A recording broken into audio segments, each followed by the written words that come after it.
Evelyn Carter had always believed that silence was safer than words. Words could wound, words could demand, words could break the careful walls she'd built around her heart.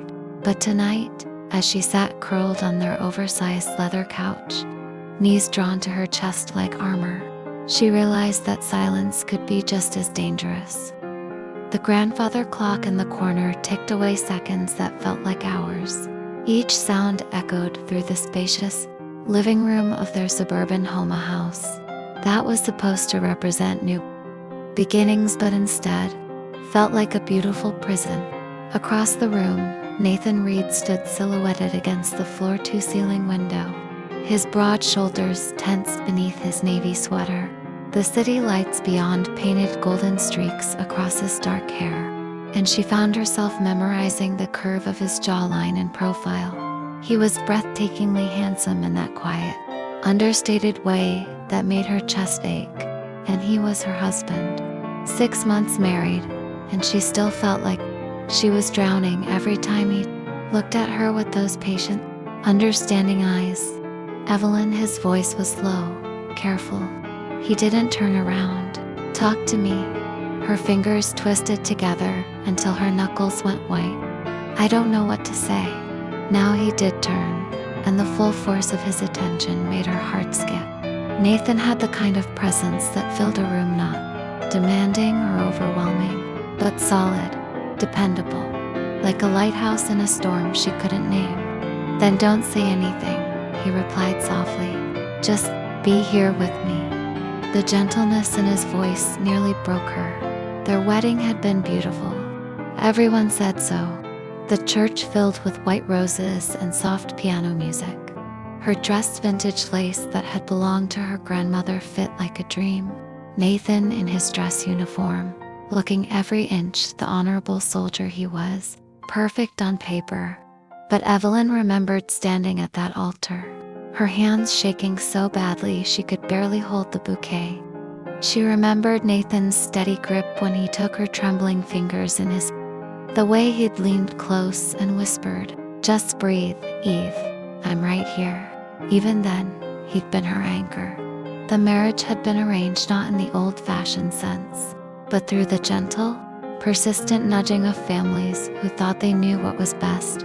Nathan recently returned from deployment, needing stability. Evelyn, 23, and drowning in expectations she'd never asked for. Needing security, a practical match, they'd called it. What they hadn't counted on was the way Nathan's laugh could light up a room, or how Evelyn's rare smiles could stop his breath entirely. What they hadn't counted on was chemistry. "I feel like I'm failing you," she whispered now, the words scraping her throat raw. Nathan's entire body went still. When he spoke, his voice was rougher than usual. "How could you possibly think that?" She stood abruptly, pacing to the window on unsteady legs. He stepped aside to give her space, but she could feel the heat radiating from his body, could smell his colon, something warm and cedar-like that made her want to lean closer instead of pulling away. "Look at me," she said, gesturing helplessly at herself. "I can barely let you touch my hand without panicking. I sleep in the guest room. I flinch when you come too close." "What kind of wife does that make me?" "The kind who's been hurt before," he said quietly. Her breath caught. They'd never talked about her past, not directly, but Nathan saw too much, understood too easily. "I don't want to be broken," she whispered. "You're not broken." He moved closer, slowly telegraphing every step. "You're healing?" When his fingers ghosted over her cheek to catch a tear she hadn't realized was falling, Evelyn didn't pull away. Instead, she leaned into his touch like a flower turning toward sunlight. "There," he murmured, his thumb tracing the path the tear had taken. "That's better." She looked up at him really, saw her own longing reflected in his dark eyes. "Nathan," she breathed, "I'm here. I'm scared." "Of me?" She shook her head, her heart hammering against her ribs. "Of this? Of wanting something I'm not sure I know how to have?" His hand cupped her face fully now, his palm warm against her skin. What do you want, Evelyn? The question hung between them like a bridge she wasn't sure she was brave enough to cross. I want. She swallowed hard, forcing the words past her fear. I want to not be afraid of my own husband. Something shifted in his expression, pain mixed with determination. Then let me help you, he said. Let me show you that love doesn't have to hurt. Love?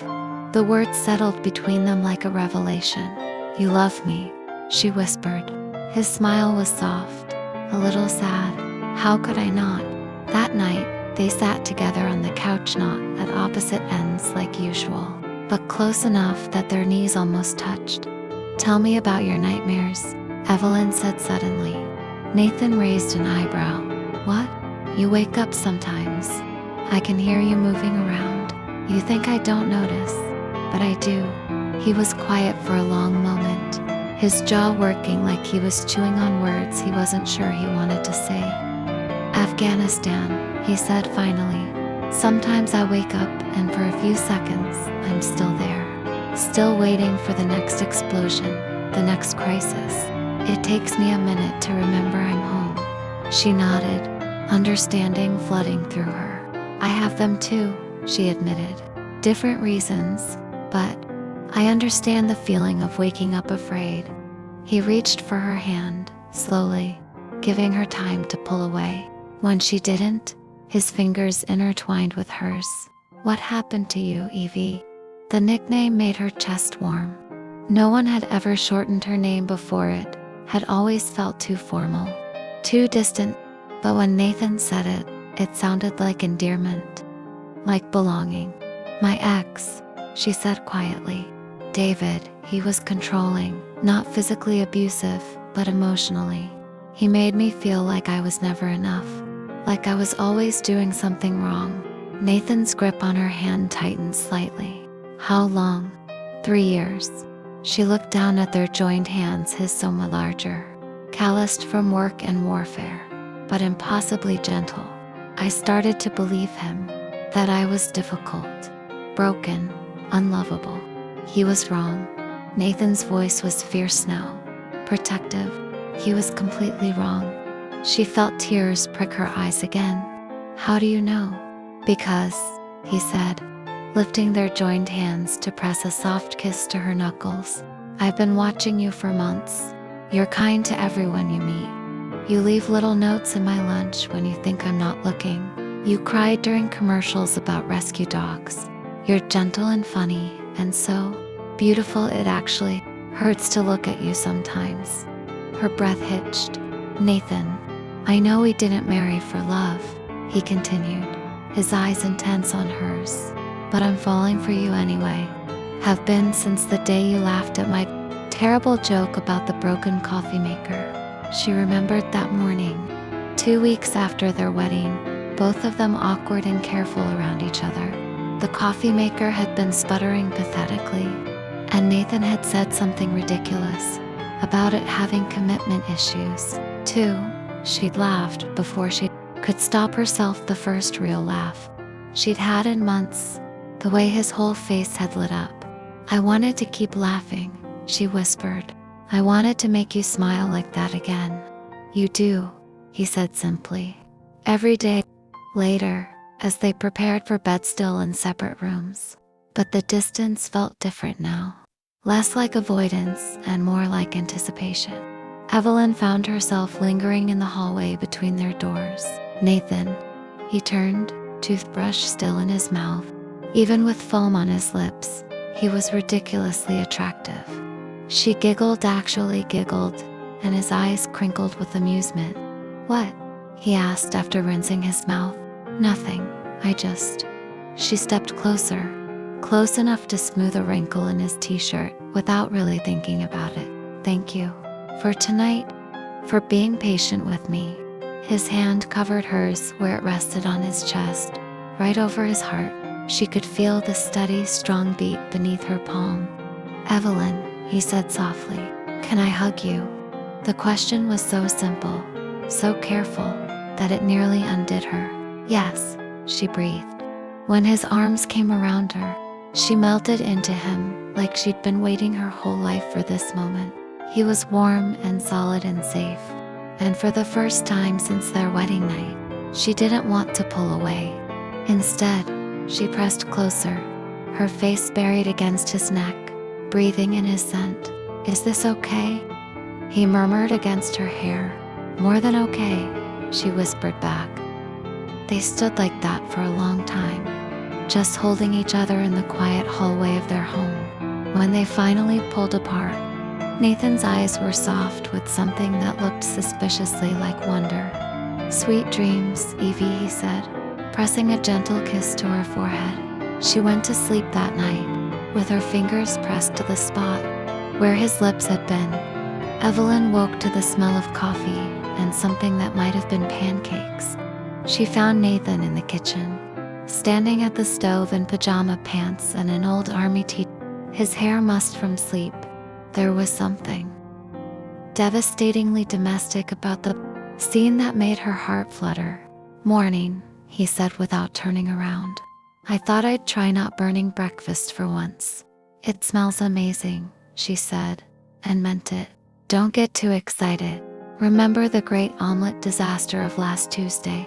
She laughed, and he glanced over his shoulder with that smile, the one that made her forget how to breathe properly. "There's that laugh," he said softly. Something bold and unfamiliar stirred in her chest. She walked up behind him, close enough that she could feel the warmth radiating from his back. "Nathan," she said quietly, "last night, I slept better than I have in months." His hands stilled on the spatula. Yeah, she took a breath, gathering her courage. "I was thinking, maybe tonight." He turned around, and suddenly they were standing incredibly close, the stove warm at her back, his eyes searching hers. "Maybe tonight what?" he asked gently. "Maybe tonight I could sleep in our room, with you?" The pancake sizzled forgotten behind him. "Are you sure?" he asked, his voice rough with hope and restraint. "We don't have to." "I want to," she interrupted. "I want to try. With you." He cupped her face in his hands, his thumbs stroking over her cheekbones. "We'll go slow," he promised. "Whatever you need." "I know," she said, rising on her toes to press her forehead against his. "I trust you." The words hung between them like a promise. That afternoon, while Nathan was outside mowing the lawn, Evelyn decided to surprise him by doing laundry. She was gathering his clothes from the hamper when his phone, plugged in on the nightstand, began to ring. She almost ignored it, but the name on the screen made her pause. Colonel Martinez, his commanding officer. Without thinking, she answered. "Nathan's phone. This is Evelyn. Mrs. Reed, good to hear from you.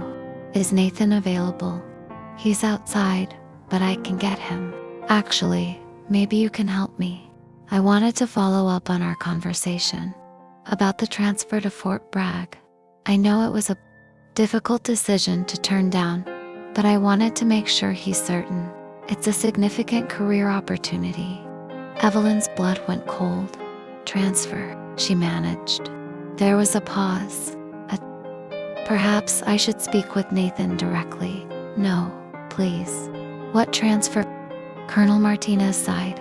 The promotion to major came with a transfer offer. Nathan turned it down. "Didn't he tell you?" The phone slipped in her suddenly sweaty palm. "When was this?" 3 weeks ago.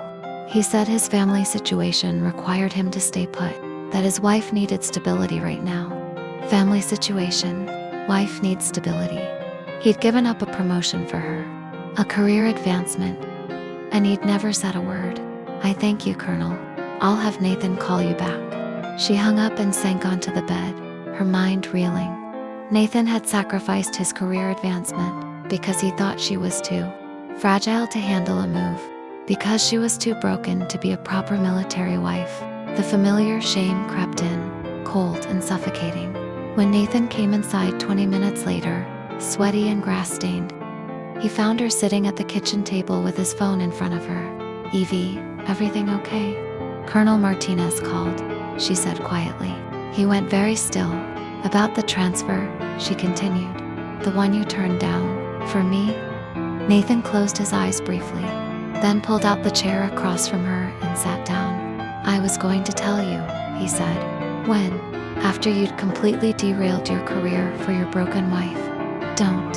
His voice was sharp now. Don't call yourself that. That's what I am, isn't it? She stood abruptly, pacing to the window. Too damaged to be a real partner. Too fragile to handle military life. Stop. Nathan was on his feet now too, his jaw tight. Just stop. It's true though. You gave up a promotion because you think I can't handle. I gave up a promotion because I love you. The words exploded out of him, raw and fierce. Because for the first time in my life, I have something that matters more than my career. Something that matters more than anything. She whirled to face him, tears streaming down her cheeks. I didn't ask you to do that. I know you didn't. That's what makes you worth it. The fight went out of her all at once. Nathan, she whispered, you want to know the truth? He stepped closer, his eyes blazing.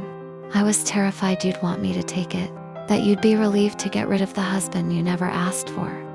The promotion was never the real question. Evelyn, the question was whether you wanted me to stay. Her breath caught. Of course I want you to stay, she said brokenly. I'm falling in love with you too. The admission hung between them like a bridge finally built. Nathan closed the distance between them in 2 strides, his hands framing her face. Say it again, he breathed. I'm falling in love with you, she whispered. I'm terrified and I'm healing and I'm falling in love with my husband. When he kissed her, it was soft and desperate and perfect. She kissed him back with 6 months of pent-up longing, her hands fisting in his t-shirt to pull him closer. When they broke apart, both breathing hard, Nathan rested his forehead against hers. We'll figure out the transfer, he said. Together, whatever we decide together. Together, she agreed. That night, for the first time since their wedding, Evelyn slept in their bed. Not tentatively, not with fear, but curled against Nathan's side with his arm around her and her head on his chest. She fell asleep to the steady rhythm of his heartbeat and woke up still wrapped in his warmth. Good morning, Mrs. Reed, he murmured against her hair when her eyes fluttered open. Good morning, husband, she replied, and felt him smile. 3 months later, they moved to Fort Bragg together. Evelyn had insisted she was ready for adventures now, ready to build a life that wasn't defined by fear. The morning they left their first home, Nathan found her standing in the empty living room where they'd had their first real conversation, their first fight, their first kiss. Regrets? He asked, slipping his arms around her from behind. She leaned back into his embrace, watching the sunlight dance through the window where he'd stood that first night, so patient and careful with her shattered heart. None, she said softly, not a single one, because this was what love looked like, she'd learned. But something steady and warm and safe, something that grew in the quiet moments between heartbeats, something that taught silence how to sing. And as Nathan pressed a kiss to her temple and whispered, I love you against her skin, Evelyn Carter Reed finally understood what it meant to come home. Not to a place, to a person, to love, to herself. The silence between them wasn't empty anymore. It was full. Full of possibility, full of trust, full of love. And for the first time in her life, Evelyn wasn't afraid to make some noise.